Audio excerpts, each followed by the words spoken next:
Welcome to the Clutch Time Podcast with your host, Daniel Kreider and Ryan Vargas. 5, 4, 3, 2, 1.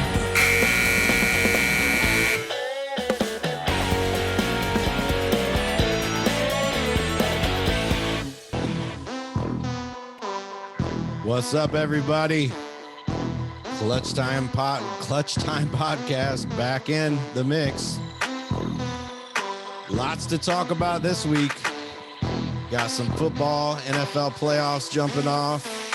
Got some crazy college basketball this last week. Lots of good stuff to talk about, man. I'm excited about this one. We do want to wish Mr. Palmer will not be with us today. We want to wish him a happy birthday and hope he's having a good time, spending some quality time with his friends. I guess. I don't know. Who knows? That's one way to put it. Yeah. Yeah, man. Lots of good stuff. I did want to rub in the fact because we weren't able to go last week. We apologize to all you subscribers and fans out there. However, I must say that the NCAA playoffs that I called them dogs. I called them dogs to pull it off. You sure did call them dogs, man. And good call on your part, man. Good call on your part. It makes sense too if you really process the whole way that the college football season went this year. It makes sense that Georgia won that game. And I mean, I can't speak for Palmer, but for me, I was voting Bama just on the sake that it's Bama. Right. But if you really look at what Bama team it was this year versus who actually dominated college football all year long, I mean, it was Georgia for sure. And it was cool to see them honestly pull it out. Yeah, I just felt like they had their moment and they were due. And don't get me wrong, that was an incredibly close and tough game. It did not disappoint as far as that goes by any means. Lots of fun, man. And it's going to be interesting to see what next year brings, especially with those two teams, what that's going to look like, what kind of changes we're going to be looking at, who's going to go get drafted and things like that. Because, they're going to lose a few, but it is Georgia and Alabama. So yeah, sure they got more than a few coming in. So and I think that's the question too, is that's what separates Bama is the word consistent. Like they're there year in, year out. Yeah. And with Georgia, are they a one and done team? Are they something that's going to build something for a while going forward? I think that's the question. And it's like we saw with Clemson. Yeah, it was, oh shoot, they're about to take the throne from Bama, and then next thing they're not at all, and Bama's still where Bama's always been. So I think that'll be interesting to see with Georgia. Can they maintain and be a consistent force for the years to come? Yeah, and in all fairness, we also got to look at the fact that Bama lost 3 guys, I think, and some pretty key guys to injuries in that game. So had everybody played, I mean, it might have been a different outcome, but it just shows the toughness of Georgia too. And, they got in there, they did what they had to do to get the job done. And congratulations to all you Bulldog fans out there. They had a heck of a game. I mean, it was great. It was a fun one to watch. That's for sure. It was, man. It was. And Bama, it wasn't Bama's year. And we talked about it episodes back, but there was just something about them that wasn't their normal self. And the fact that they could still get there and have a chance to win the national title in a year where everybody knew they're still really good, but they're just not who they usually are. And that's what amazes me about them. And you touched on it. I mean, they lose people, they lose players, and they lose coaches every offseason. Yeah. Like big time coaches every offseason. And most coaches who go on to have successful careers as head coaches, which I mean says a lot about Nick Saban, and we've already talked about him a lot. But it's crazy how you cannot have really that great of a year to their standard and still end up having a chance to win it all. Yeah, and Bama's just always, I mean, Saban played against like 3 or 4 of his former coaches, and I'm thinking, my goodness, Yeah. wow, what a what a way to, if he was to not coach again right now, I would think he would have to look back and thought, man, that was a fun ride. That was a pretty good time, like, man, look at all these guys I helped get to be head coaches for their own programs, and lot to be said about him. But like you said, we've touched on him quite a bit, and yeah, he's one of the greats, that's for sure. Let's get right into the NFL, man. Interesting interesting stuff going on so far. Since he beating the Raiders, I kind of foreseen that coming. The Raiders have kind of had an up and down season, for the most part. And so that one didn't shock me a whole lot. However, the Bills and Patriots game really shocked me. I was like, I was expecting more of a game, and that was all Buffalo Bills. There wasn't a whole lot of New England going on there. That was all Buffalo. And some of these teams that are coming into the NFL playoffs, and we'll talk about another game that happened. It's almost like, gosh, is this a practice team, or what team is this? Like, what's going on here? I can't quite put my finger on it, but that's, the Niners beating the Cowboys today.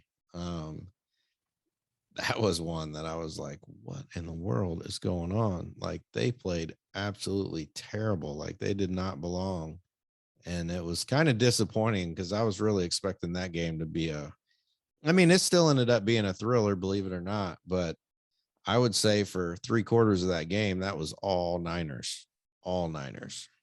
And I did not expect that at all. Yeah, 100%. And going back to Cincinnati, congratulations to that franchise. First playoff win in, I believe, 31 years. Yeah. They got something special going on there, and I'm a fan of Burrow, man. That guy, he's a stud, and I think he's a franchise quarterback that is going to have them in the playoff picture for years to come. But anytime a team like that gets a win after it's been so long, it's just cool to see. I didn't think the Raiders were even going to be that close with them, honestly, and the Raiders had a chance to win the game at the end. So yeah, that kind of shocked me a little bit. But going back to the Cowboy game, as a Cowboy fan, obviously, yeah, that sucked. But also as a Cowboy fan, I've seen it all. And throughout this, throughout the course of this podcast this season, whenever we've picked Super Bowl winners, I haven't picked the Cowboys, and there is a reason for that. And they were exposed today because of their lack of discipline. Penalties absolutely killed them. And, their lack of consistency. And what I've seen with the Cowboys is, do they have the stars to win a Super Bowl? Absolutely, they do. Absolutely, they do. But they lack that consistency. And too many times this year, I've seen them fall behind early from being sloppy and then trying to play hero ball at the end. And a lot of times they have the talent to come back, right? Right. But that's not how you win Super Bowls. And that's not how you win playoff games. And today, I could sit here and say, yeah, penalties, whatnot. But today, San Francisco was a better football team. I was very impressed with them. I did not know how good of a football team they were until they played today. I had no clue. Not even the slight clue. I thought this was going to be a blowout. Like, Dallas was going to blow these guys out. This was going to be an easy first game. And I think we've even talked about it. I don't know if on the podcast or just in general talking. I was like, yeah, that should be an easy game. They should make that one. And like you said, I was like, whoa, these Niners, they're out to play. And the crazy thing of it is, they were one pass away from making this a winning the game, I guess. That one where they put pressure on Dak, he moved up and kind of transitioned up, and he barely got that pass off. And the receiver, and I can't remember which receiver it was going out, and he turned right, and the ball was kind of over to the left. So he kind of got turned around and had to come back to the ball. If that pass would have happened, I just have this feeling we would have been talking a whole different story, like what a comeback for Dallas, and even though they got throttled pretty much the whole, like I said, the whole first 3 quarters, I feel like, well, maybe not 3 quarters, but the first half for sure. And then a majority of the third quarter, it was just like, wow. And I was the same way. Like, where did these Niners come from, man? What in the world? And, Jimmy G had a pretty good game. He had a pretty solid game, and it was pretty impressive. And yeah, hats off to the Niners and you Niner fans out there. That was a that was a good win. They got a good defense too. Man, they got a good defense. They do, and I think Kyle Shanahan deserves a lot of credit for what Yeah. he's built there. He's the type of coach that a lot of players want to play for, and they're very innovative in their schemes and the way they attack you offensively. They don't do anything too crazy. They're just good at what they do. Right. And with Dak, I was saying it throughout the game, watching him. I feel like when he's not a threat with his legs, he really limits himself. And what I mean by that is, no, don't go running all the time. That's not the recipe to win in the NFL. That's how you get hurt.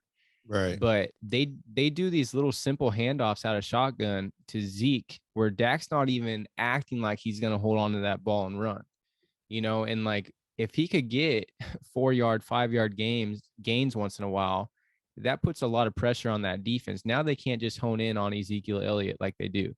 And I feel like if for some reason they got away from that, that wasn't why they lost that game. They lost that game because they got into a hole early, and they lost that game to a better football team. Straight up, San Francisco was a better football team on both ends of the field. And if they can get their pass rushers back, Bosa and I forget the other guy's name, he ended up getting hurt as well. But if they can get their pass rushers back, they should be able to go to Green Bay. And I'm not saying they're going to beat the Packers, but they should definitely be able to go there and compete for sure.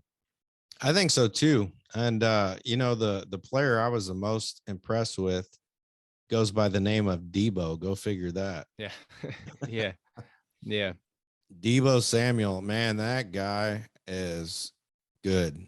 Man, he's good. And it's crazy because I'm like, not that, and I'm not going to sit here and claim that I was, locked into the NFL season. I mean, I try to watch every game I can, but, I also don't get paid full time to just, watch football games and whatnot. So, I got family and stuff too, but nevertheless, what I'm getting at is that, I just did not realize that, like, how have I never heard about this guy before? I don't know if it's just, I don't know. I just busy. I haven't really watched a lot of Niners games, and the ones I did watch, they were getting throttled, and I was like, this game's over, and flip to the next one. So interesting stuff. And then we had Tampa Bay beating the Eagles, which I figured that, and that was pretty much all Tampa Bay.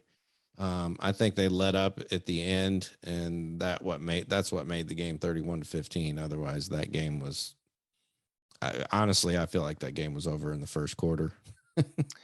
I agree. I will say that Tampa Bay needs to tighten up some offensive line issues if they plan on going the distance, because if anything I learned from watching that game, yeah, we all knew the Bucs were going to win, and they controlled most of that game, but the Eagles did expose that Tom Brady's not untouchable with that line, and like I feel like the Bucs have done a pretty dang good job at protecting Tom Brady. Most teams that Tom Brady has played on do a good job protecting him, but for some reason, the Eagles were able to expose that. And I'm thinking forward, like for the Bucs to actually go the distance. I mean, Tom Brady can't be getting hit like that. No, and the crazy thing was he stayed in the game toward the end and got sacked again, and I'm thinking, man. Well, I mean, if it's me, I'm pulling him, but I know Tom Brady's a competitor, so he's probably like, no, you ain't pulling me from this game. We're going to ride this out. But man, he got hit again, even after the game was pretty much already over. But I don't know. That's just me. I'm like, man, get him out of there. Their offensive line is usually pretty good. And I'm with you. It's usually they do a pretty good job of protecting him, but you're right. Philadelphia exposed that team. Now, are other teams going to pick that up going into the next week? I'm pretty sure they will. And but then Tampa Bay's got to make adjustments too. But Man, he's got that thing with Gronk though, that, I feel like if you can pressure Tom Brady and then you can also make sure you're covering Gronk, with them bailout plays that he does a lot. I don't want to really call them bailout plays, but they're design plays, but they seem to hook up, and that always seems to be that factor in the game. And it's a good combination.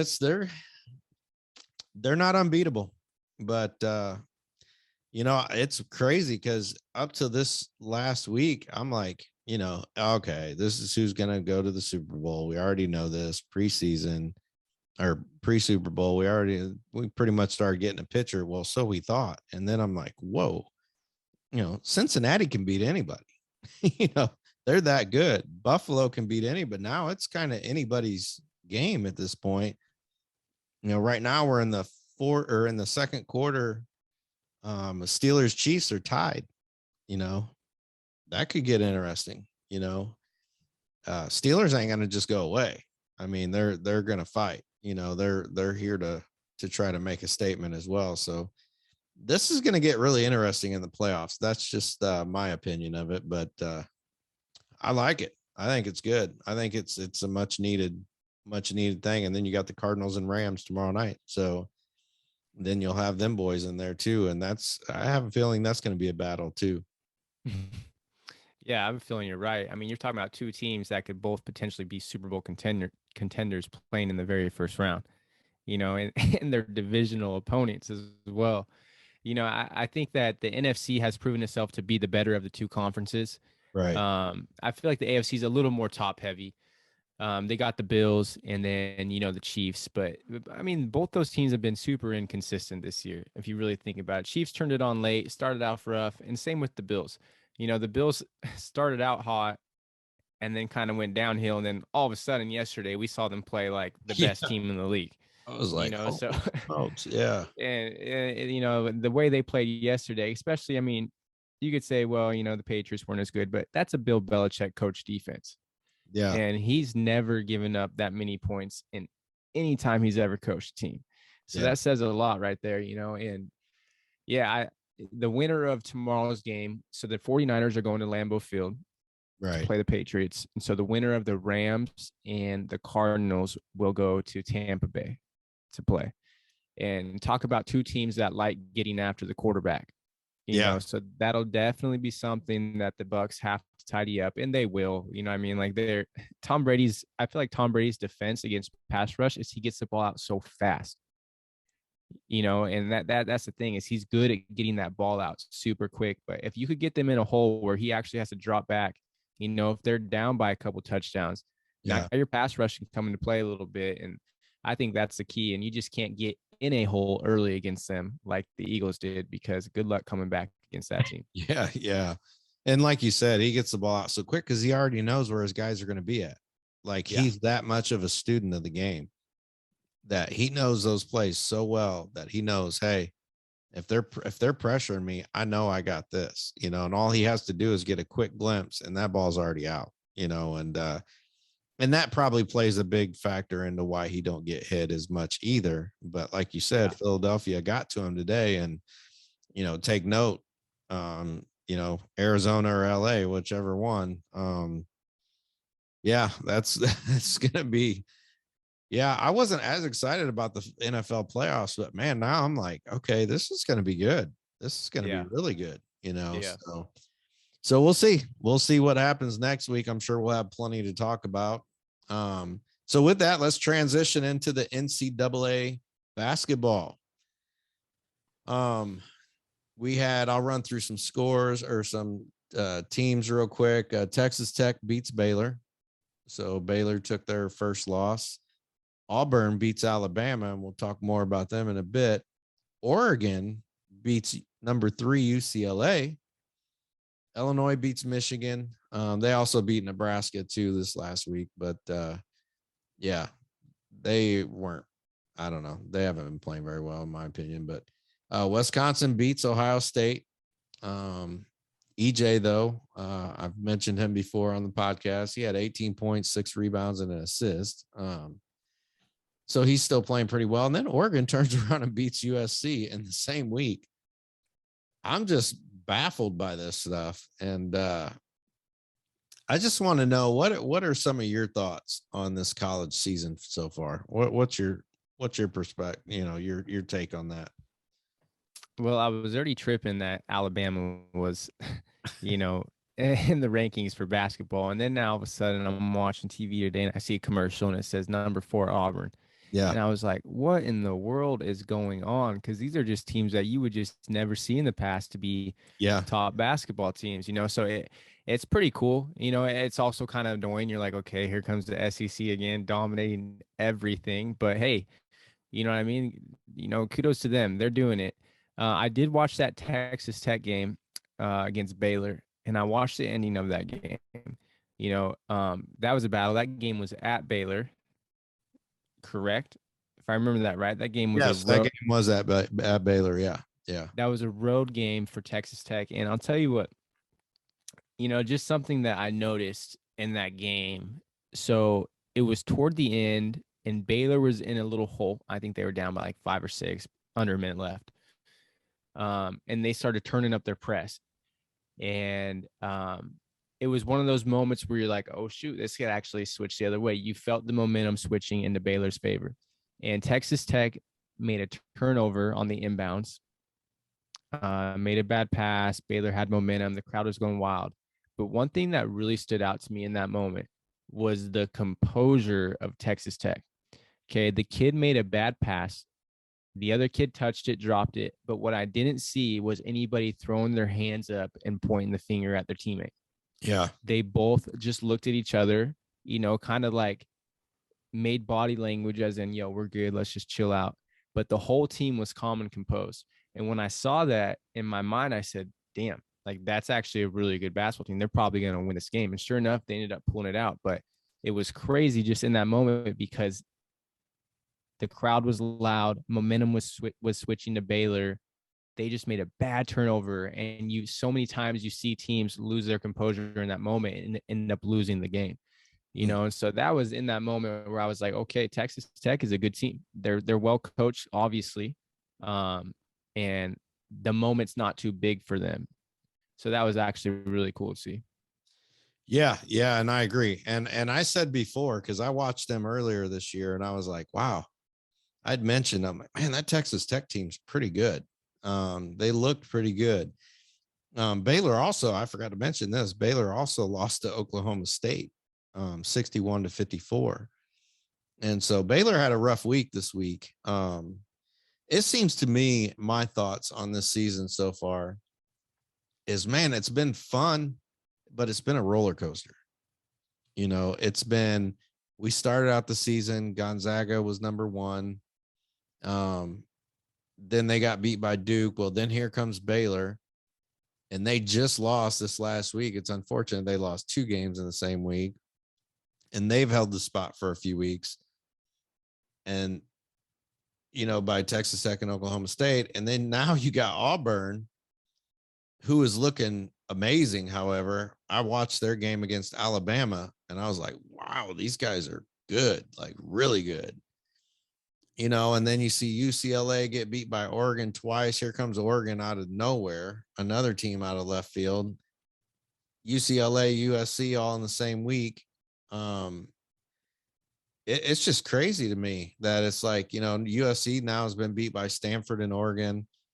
Arizona's had 2 key games postponed, which we'll get into that a little bit too, with 2 key games with UCLA and USC. So I'm not really sure where Arizona stands. I mean, they looked great against Illinois. They were tough, but Illinois played them well. They only have a loss to Tennessee so far, who is kind of like the Cowboys. They're kind of up and down, from what I've seen so far. And then you got, Gonzaga's lost to Duke and Alabama. And then I look at their schedule and I'm like, man, their schedule is pretty weak though. It just, I don't know. It's just been quite the ride. And yeah. And then you got Iowa State, who's another one. I mean, they got 3 losses, but the losses they have are against Baylor, Kansas, and Oklahoma. By the way, Oklahoma's the next in line to jump in the top 25, according to the votes and stuff that they're getting. So now we started out, we were talking about the SEC is ruling the world. And now we got 5 teams in the Big 10 in the top 25. You got 5 in the Big 12. Oklahoma closing in to make that list as well, which would be 6 for them if that happens. SEC has 5. The crazy thing is the ACC has 1 team, and it's Duke in the top 25. The Pac-12 actually has 3 teams in the top 25. The Big East has 3, and then the American has 1 with Houston. The WCC, which is where Gonzaga is, has 1 as well.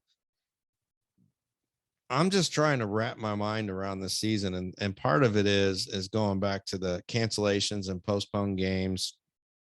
That's been a huge factor this year so far for me, as far as being able to judge, okay, these teams, because they schedule these games out for a reason. And it's like, okay, so let's see what kind of a rhythm they can get and where they can roll.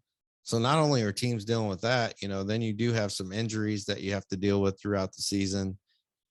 And it's just interesting to me. It's been fun in a way, and then it's been kind of disappointing in other ways. And so but all in all, I mean, gosh, we're watching a good season of college basketball.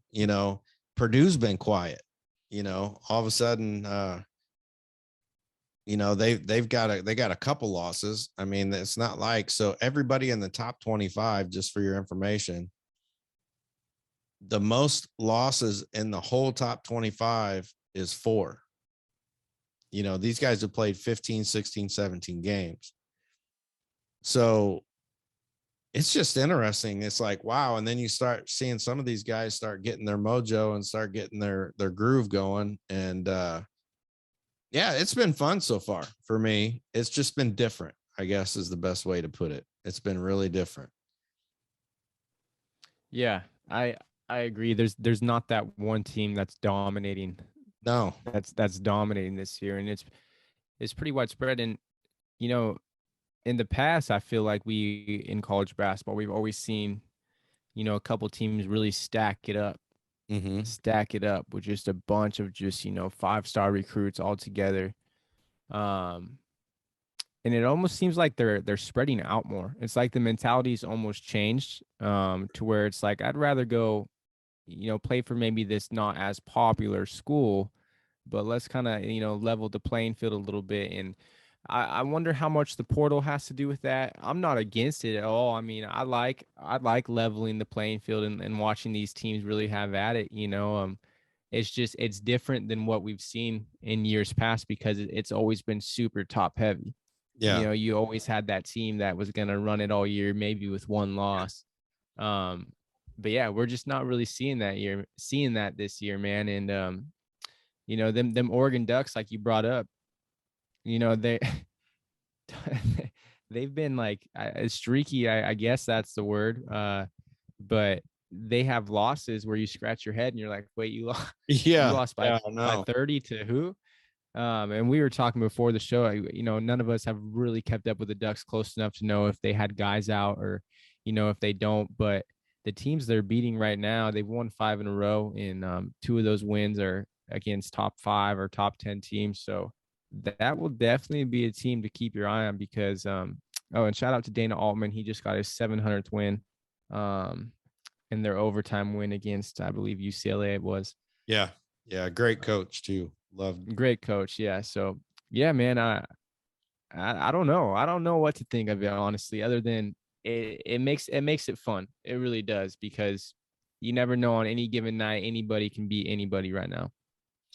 Yeah. And I mean, we're coming to the middle of end of January. And man, the tournament's going to be upon us before we know it, Yeah. So, and that's kind of why I was going into the cancellations and stuff and the postponements. It's like, how is that going to factor now into the way they structure that tourney?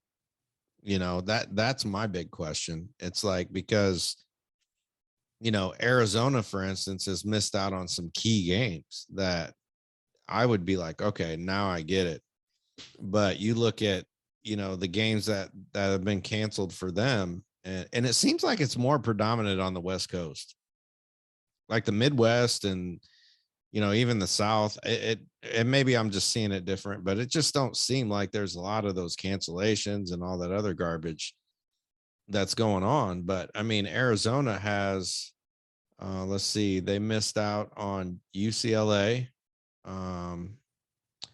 They missed out. What was the other one? Oh, University of Washington. They missed that game, which that probably wasn't as big of a deal, but they missed out on USC and Arizona State. Not that it's a huge game, but I mean, I feel like that's a way to kind of see where you're at. And now they're going to come back around and they're going to play Stanford coming up. That's going to be a tough game. Stanford is good. That's going to be a tough game for them. And I think then you'll see them play Stanford, California, UCLA, and then they'll have Arizona State. So some of those, and those might be reschedules. I don't know, because then they got UCLA. Let's see, they got them on the 25th, and then they turn around and play them again February 3rd. So maybe they are rescheduling them, but then you come down and you got Washington, then they'll end up playing Oregon, and so it'll be some interesting stuff that's going to happen. It's hard to say because it's been a roller coaster. As I said before, it's like I was like you. I was looking at the rankings and watching. I watched Alabama and Auburn, which was an amazing game. It was a really good game. And I'm like, where did this team come from? Yeah, my God, they weren't even in the talks at the early of the season, and here they are sitting at 4. It's like, man, this is crazy. And then you got Duke that was right up there. Now they're at number 8.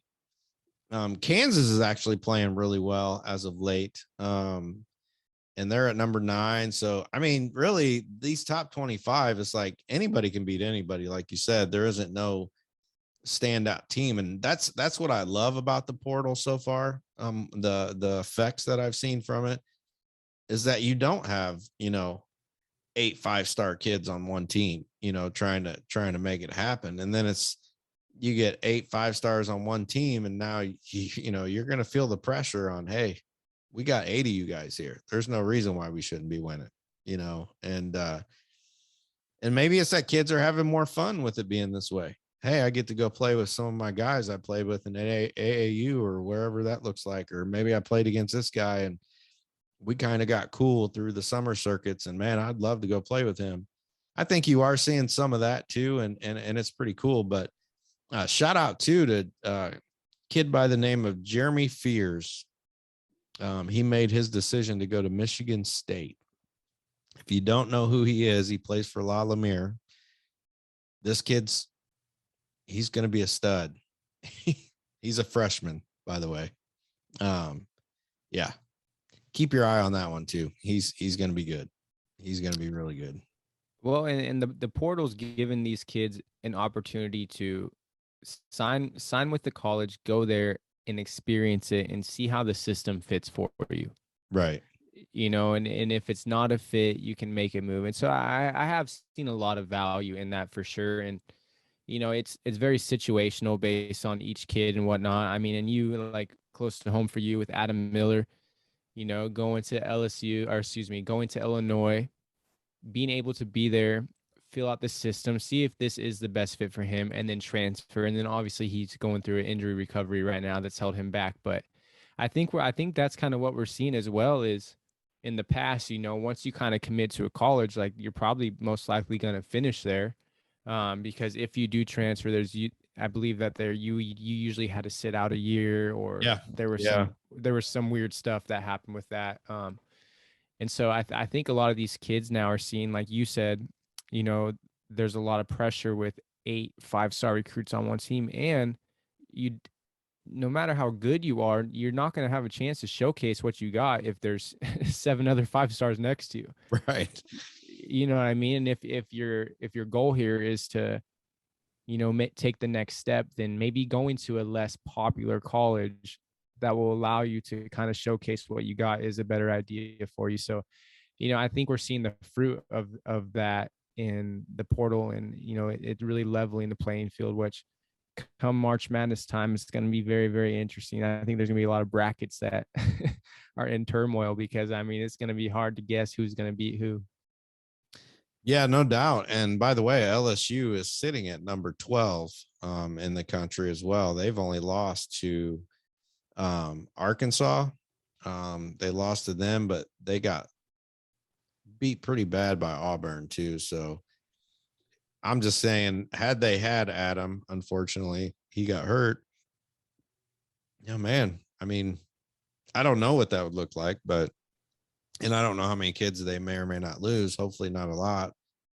But I mean, it like you said, and we keep saying, it's kind of everything's starting to level out as far as the playing field goes, and it's becoming good new good information, good fun to watch, and so I'm all for it, man.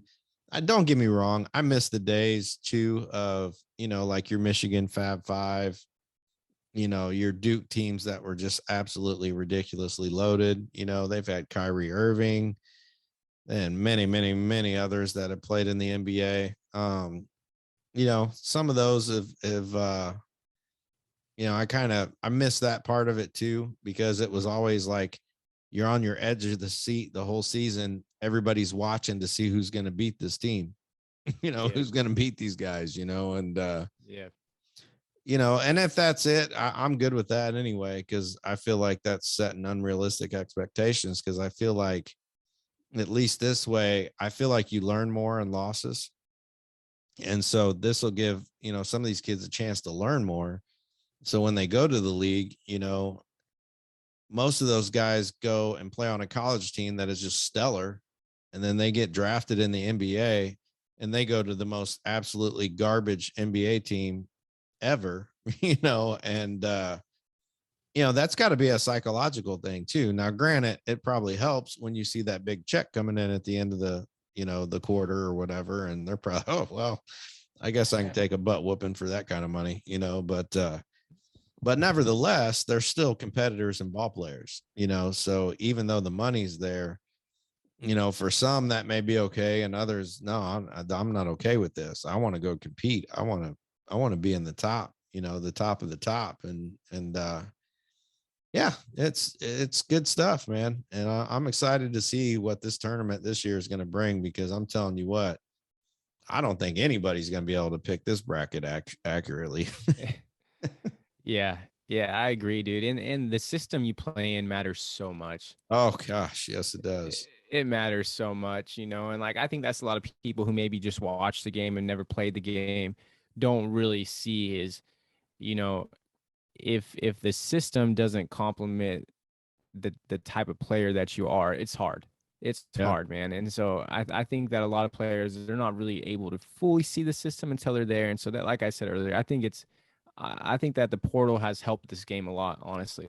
yeah. I really do. And I think that going forward, it's gonna be cool. And yeah, yeah, I'm all for it, man. Trying to think of who if I had to pick today, who I would even say is gonna win the whole thing. I don't even know if I could even give you an answer on that. Good Lord. I Where do you could not. even start? I could not. There's no way, because Gonzaga looked extremely well at the beginning of the year, like I said, but then you look at their schedule, and they played a tough schedule at the beginning of the year, and Yeah. that's when they took their loss to Duke. But then you look at the rest of their year schedule and you're like, who? Like, who are Yeah. you playing? And so I guess the upside to that is they're probably more likely not to have as many injuries. I mean, you could look at it that way, because they're not playing so hard. It's not such a heavy competitive games. I don't know, but I guess we'll see. I guess the thing I think about in that situation is that longevity and that endurance, in them highly, highly competitive games. There's a big difference when you got, when you're playing against probably, I'm not discrediting any of them guys, but I'm saying when you match it up with the other schools and the other talent, you're like, okay, how many good guys do these teams actually have? It's like going in high school, going from like 2A to 6A. It's like, okay, you got a team that, probably has 50 to 60% of the guys that probably never played summer ball and never, really put in effort. They're just there to, I think it'd be cool to play basketball.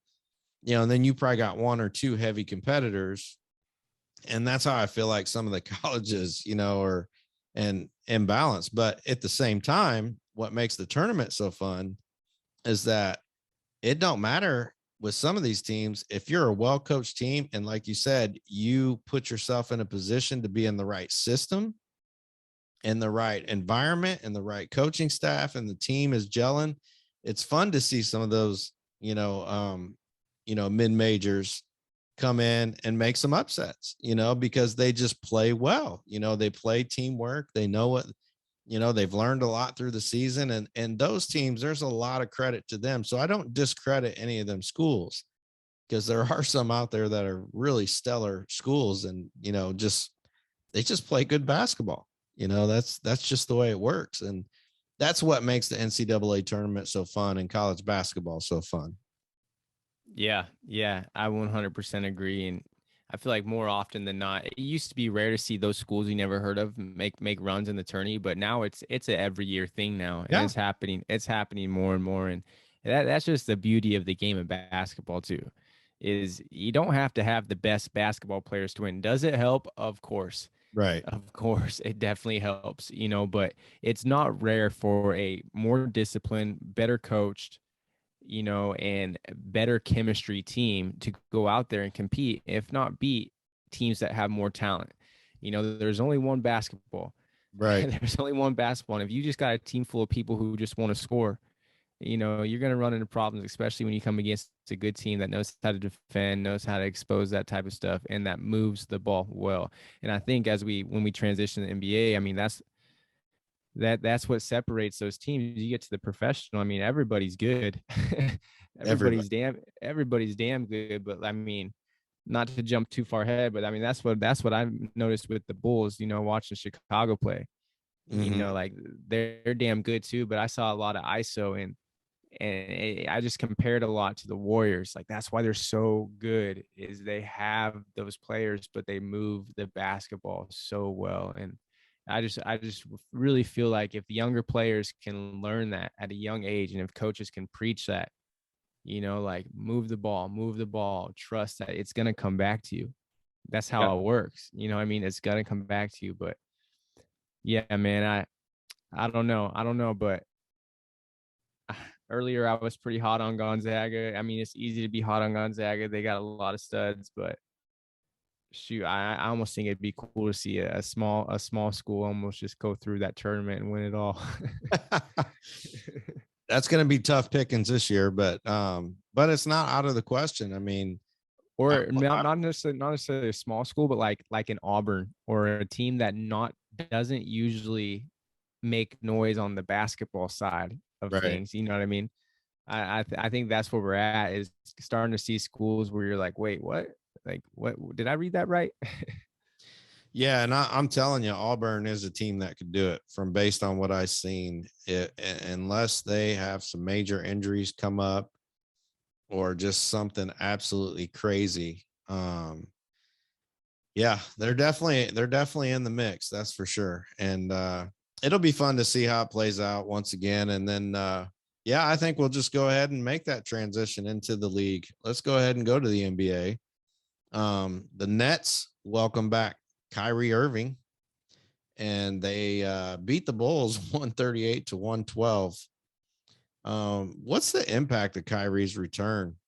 I mean, based on what I just read, I would think that should say a little bit. It's hard to put words into it, man. And you don't have to be an expert to know. I mean, you just got to watch a game with him on the court. Yeah. It's absolutely mind-blowing, the difference that guy makes on the basketball court. And he's at the point in his career where it's his presence alone. Yeah. I mean, the other team knows it, he knows it, his teammates know it. He's that good. And it's been a shame that he hasn't been able to play, not because he did something wrong, but because of a personal choice. Right. That's been a big bummer that he hasn't been able to play. But props to him for standing his ground and for doing what he believes in. But when I watched him play against the Bulls the other night, I was really excited for that game, because honestly, I don't sit down and watch many full basketball games or, whatever. I was really excited for that one because we've been really high on the Bulls, and I still like the Bulls. They're a good team. Yeah. But in my opinion, what we saw in that game was stars versus superstars. Yep. We saw stars versus superstars. The Bulls are good. Don't get me wrong. Levine, DeRozan, I love it. I love it. They're not superstars though. They're not. No. When you when you talk about Kyrie, Durant, and Harden, it's just different. It's just different. And I think more so than that, what killed the Bulls was they wanted to kind of go ISO a little bit against Brooklyn going ISO a little bit, and if they would have played in their system, I feel like they would have had a better chance at beating the Nets. But instead, they tried to match them in an ISO. Okay, Kyrie just went. Now let's let DeRozan go, or you know what I mean, like, and you can't do that against the Nets. It's not the way you're gonna beat Brooklyn. You can't beat fire with fire. That's it's just not gonna happen. And so I thought that's kind of what that's what I learned the most about Chicago is I love their roster. And when they could get out in transition, I mean, they're just as good as anybody else in the league. But in a half court set, you got to get more movement. And I think that they were just exposed not only against Brooklyn, but the following night or 2 nights later when they played the Warriors and got popped by about 30 as well. Yeah, definitely. So what do you think the NBA, if anything, is going to do to resolve the Kyrie situation? Do you think they're going to, because come on, let's just keep it real. And I've made comments about Kyrie before and whatnot, but I really respect his decision that he's making right now. I'm not going to come down on him or get on him. I think his decision is his decision. That's why it's America and it's the land of the free, home of the brave. You have a freedom to choose. And so I guess what I'm getting at is he brings so much value to the NBA. Do you think that they're going to try to figure this thing out for him? Or do you think they're just going to continue to give him the cold shoulder per se? Because I was thinking about it. If Brooklyn, let's, hypothetically say, was to play Golden State in the NBA championship, Kyrie can't even play. You know what I'm saying? So, like, what kind of NBA championship is that? Because he said he didn't want to, get a vaccine. I mean, what the hell world are we living in right now? You know what I mean? It's like, come on, let the boys play, and let's see who the best of the best is. That's the whole purpose for the league, right? That's what I've always thought anyway. It's a circus, bro. It's an absolute circus. And, you would think that the guy did something terrible. Yeah. Wait, what? And then you got to wait, what? Why can't he play? Oh, because he didn't get a vaccine, and I applaud what he's doing because it doesn't matter to him. He's like, fine, I won't play basketball. He sees something bigger than Right. the game of basketball. And, that's what I admire a ton. I think he's calling their bluff, Yeah. And I think the NBA, from a business standpoint, you need that guy on the basketball court. For sure. The ratings of the NBA have been the worst they've been in years, and that's all professional sports.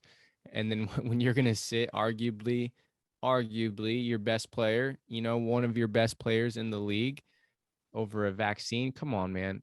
But the funny part to me is that he can play in certain arenas. Yeah.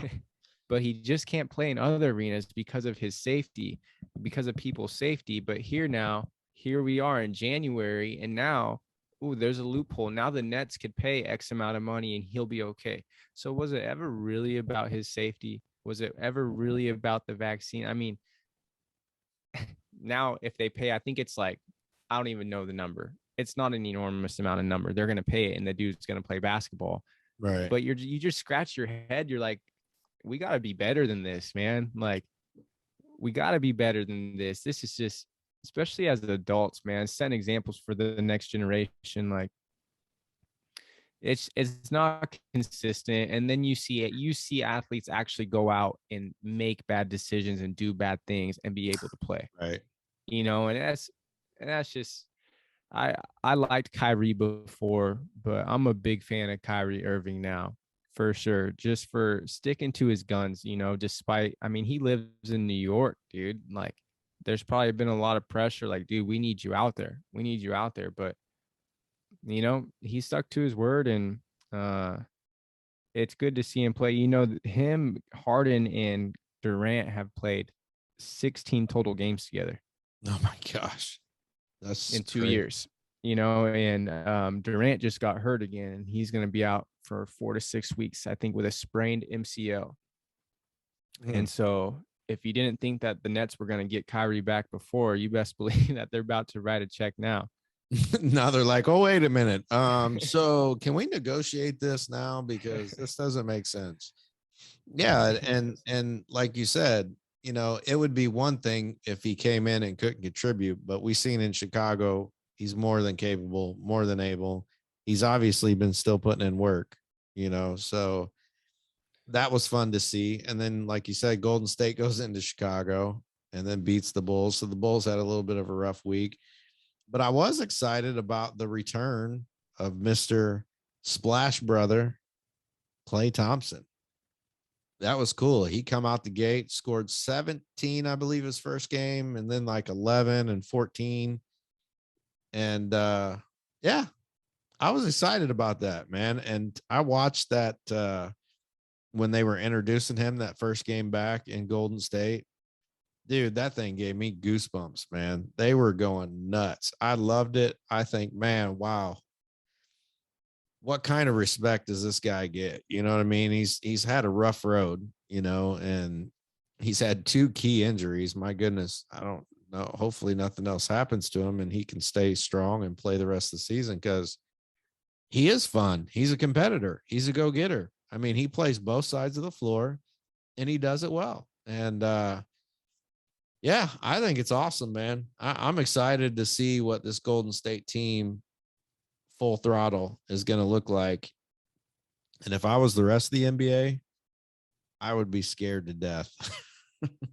Oh, no doubt about it. And what makes the Warriors so special is Klay Thompson, honestly. Obviously there's Steph, but what's so cool about Klay is any other player in his situation would have been gone already trying to be the number one man somewhere else.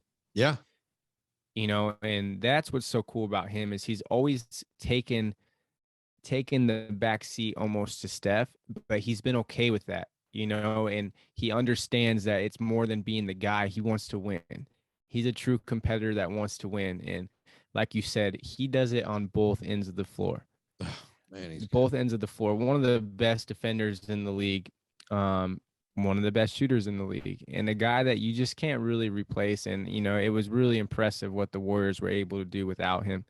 And now they're kind of in the situation of feeling it out, trying to figure out how do we How do we incorporate him into this now, yeah. Yeah. We were really good without him playing, but like obviously we're better with him. How do we make this work? And they will, but he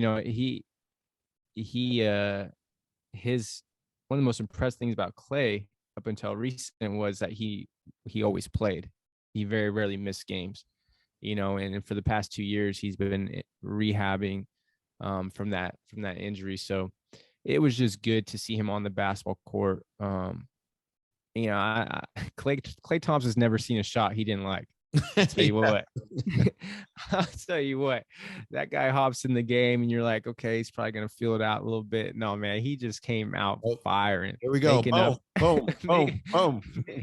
making up for lost time. But yeah, it's hard not to root for him, man. It's hard not to root for that guy. You love to see it. It's good for the league to have him back, and very scary for for everyone else.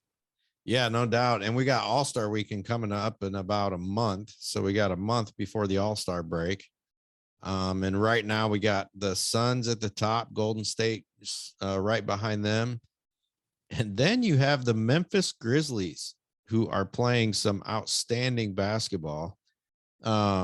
Utah Jazz, they've had a little bit of a losing streak. They've struggled a little bit along with the Bulls. We just talked about that.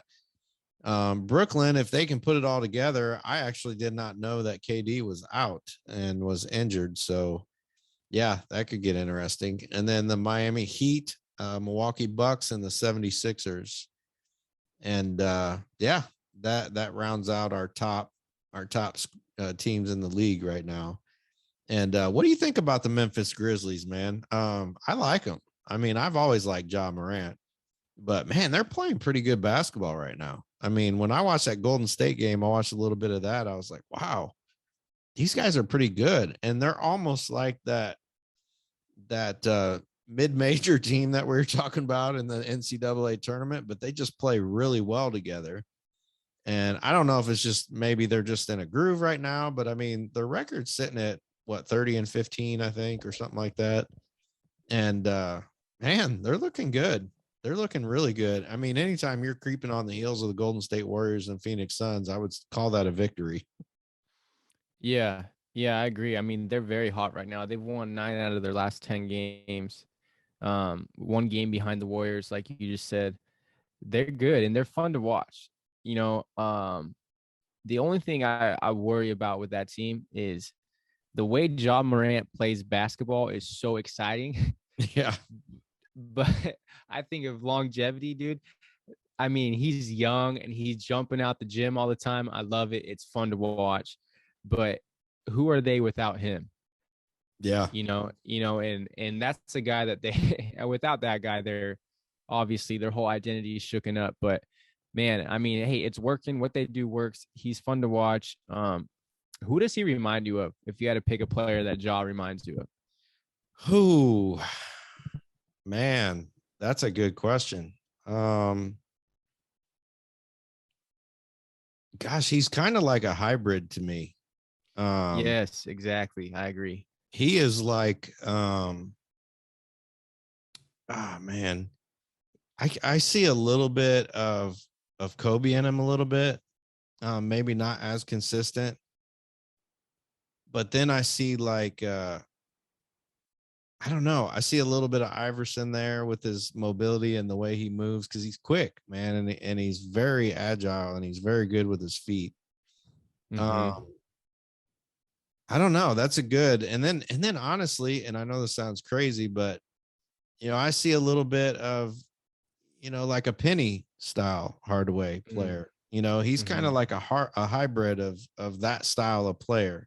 Very, very mobile, very agile, can do anything. Let's be honest, he can do anything he wants on the basketball court. Yeah. I mean, there's nobody just going to completely shut him down. He's that good, in my opinion.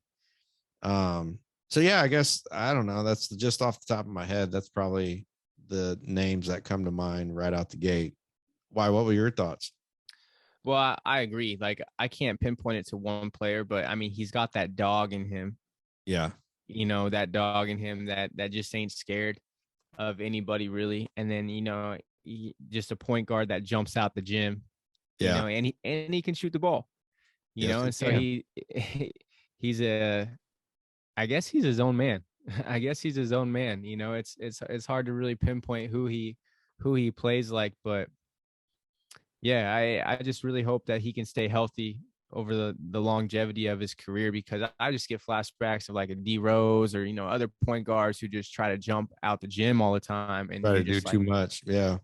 yup, you're like, man, you got to pace yourself a little bit. Like, Right. you're young right now, but I mean, Kobe would always talk about that too in his younger years. He's like, man, I was just trying to jump over everybody, and then you get older and you realize, I gotta I gotta make this last for years to come. And so yeah, Memphis is playing good basketball. To have 30 wins at this point in the year, like, they're right behind the top team in the league. So Yeah. yeah, it says a lot about them and the culture that they've created.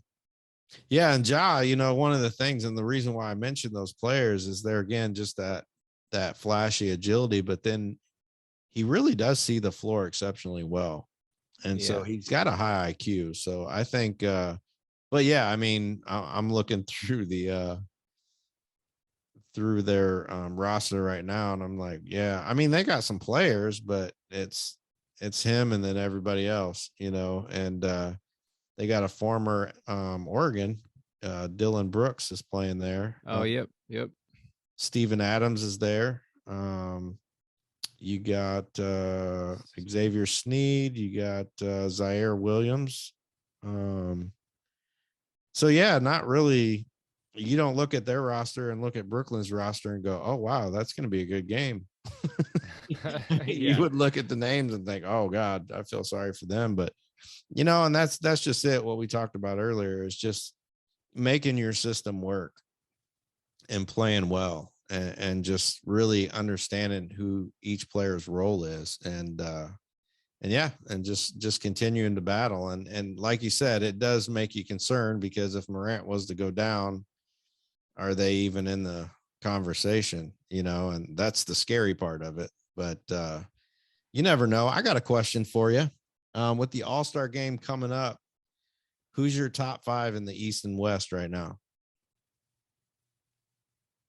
That's a lot. Don't get me wrong. I put a lot on you right there. But I'll go West first, I guess. Steph Curry. How could you for not? sure. I got Steph. I got the Joker in there. Man. Yeah, you did throw that at me, man. That's good stuff right there. I would put Booker in there. I like Devin Booker a lot. Let's see. That's 3. I got my 1. Here, let me give you my 5 real quick, because you've hit on just about every one of them already. I got Steph, and that was my struggle, was Dame or Book.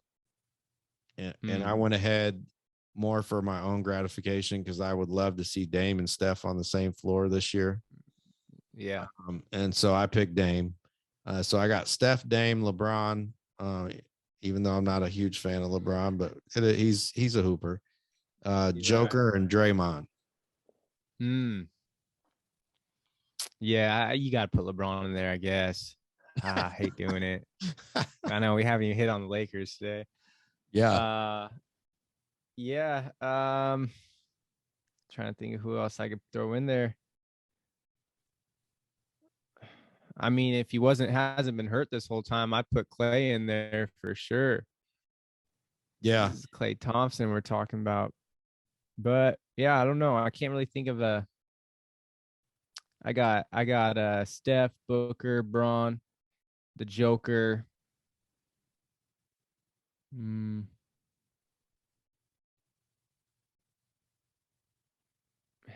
You're struggling on the same one I struggled with when I was making this list for myself. I was like, it's like that two guard, 3 guard-ish, I went ahead and threw Draymond in there. I thought he would be a great fit with the Joker, LeBron, and Draymond down under. He is, dude. He does so much for your team. Yeah. He does so much for your team. Who's going to be good, though, is Jalen Green. Oh, no doubt. No doubt. That cat, he's not there yet, but that cat's going to be good. He's going to be he's going to be the next superstar to step in the league. I really believe that. I've said that earlier this year, and I'm not changing, because he is just that. He's really good to me. But yeah, no, I agree. Head over to the East Coast, man. Who'd you have on your 5 East Coast? So my 5 East Coast is going to be Trey. I got to go with Trey. I got to go with DeRozan. I got to give him his due diligence, the way he's been playing this year. I got KD, the Greek freak, and Embiid. Yeah, got to have Embiid, KD. Got to have DeRozan. I agree with that for sure. Oh, who's tough, dude, is your boy in New York. Yeah, Randall. Yeah, I love him, man. Good. And a lot of these guys that we're talking about now is those are all the same guys I wrestled with, because I wanted to throw Randall in there because I really like him a ton. I mean, I really like him. And my gosh, he's kind of really helped motivate and get that team going in New York, which is a pretty challenging task right now. Yes. But most definitely, they got some pieces over there. It just is, they kind of stepped into the inconsistency thing, which is normal for as long of a season as they have. But I like the Knicks, man. I'm not necessarily a New York Knicks fan, but I like that squad, man. They got Fournier, they got RJ Barrett, Randall, they got Kimba, they got Derrick Rose. I don't know. I just like all them players. Those are all players that I've enjoyed watching play, so it's like, gosh, I hope And they can make it work. They just traded for Cam Reddish. They just traded Kevin Knox. I didn't know that was Cam finished. Okay. Yeah. So RJ Barrett and Cam Reddish are reuniting, ex Dukies reuniting in New York. For my point guard, I would, since you swooped Trae Young, which I can't say I blame you, he's tough, but I'm gonna go with old LaMelo Ball. Oh, yeah. Yeah. He's just fun to watch, man. I could watch that kid play basketball all day long. Yeah, man. Ooh, I forgot about him. Yeah, that's a good pick. It's hard to go against Trae though. He's a killer. Man, that's the thing is gosh, you're thinking of all the people you wrestle for the starting five, and then you're like, man, I'm gonna have one heck of a bench. Yeah. My God. Yeah, that's good stuff. That'll be fun. We're about a month away, so we'll see how the voting goes and see how all that turns out. But that'll be good stuff to watch as well. I was gonna bring up, let me see here. I was curious what the Knicks were. I don't know, I'm all froze up right now, but I was curious what the Knicks were looking like, because I know they've kind of been in a slump. And then they're 10th right now. They're 22-21. But I mean, it's basically a tie between 8, 9, and 10. Then the Knicks are right there for that last spot in the East. Oh, okay. I'm unfroze now. Good. Okay. Then you got the Hornets sitting at number 7. So they're above 500. Yeah. Got Cleveland in there. Man, that's interesting. And then here you got the Heat that are quietly just creeping up on Brooklyn and the Bulls. Yeah, the East, the East ain't no joke really, but then you look at the West and you're like, oh my gosh, like this is crazy.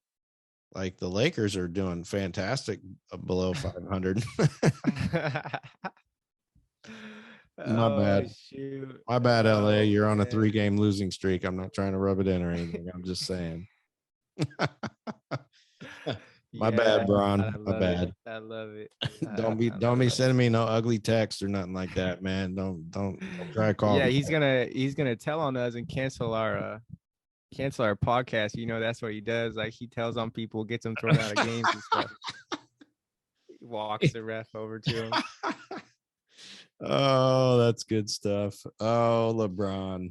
What will happen with Ben Simmons? I think that is a question that needs to be answered soon, because I mean, he could really alter a lot if he got put on a team that, was just kind of needing that player to kind of take them over the hump. So that'll be very interesting to see how that plays out. I'll tell you what, we talked a lot about him before the season started. I didn't think he'd be sitting out this long. I thought he'd either been traded or playing, you know, and it's just really interesting what's going on behind the scenes there. But hopefully soon with the trade deadline coming up, we'll get answers. Yeah, because if I'm Philly, I don't want him to stay in the East. You know what I'm saying? Because if he goes to let's just say if he goes to any of the top teams, I mean, you don't want him in Miami. I can tell you that right now. You do not want him in Miami. And you get the feeling that they're not going to send him anywhere where he has a chance to win. That's what I'm kind of thinking. And that's what I think the holdout is kind of, let's just kind of a standoff type, an Old West standoff or something. I thought of teams that he would fit well with. I know they would never do this, but I think he would do exceptionally well in Phoenix. I mean, I'm not talking like, I don't know what their money situation is or, salary caps. I haven't looked into that. I'm just saying as a blended squad. Yeah. Yeah. I mean, I think he would fit well there. Golden State would have no need for him. Man, could he go to Yeah, Memphis? that'd be crazy. You know, I get the feeling that they're gonna send him off to like a Detroit, New in, or- Orleans? in Orlando, and New Orleans. You know, but it's obviously got to be somebody who's got something to give for him. I heard rumors about a De'Aaron Fox, Sacramento swap. Ooh, Sacramento swap. Okay. Ooh, De'Aaron with Philly. Oh, Yeah. I would like to see that. I would really like to see that. Yeah, that could get interesting. Wow. I think that would be a good mix for Philly. That might be Yeah. that little booster that kind of pumps them up in the East a little bit. I would I think. agree for sure. Man, That would that'd be great. tough. That would be really tough, honestly. Yeah, I mean, other than that, like, I want to give a shout out to Oklahoma City.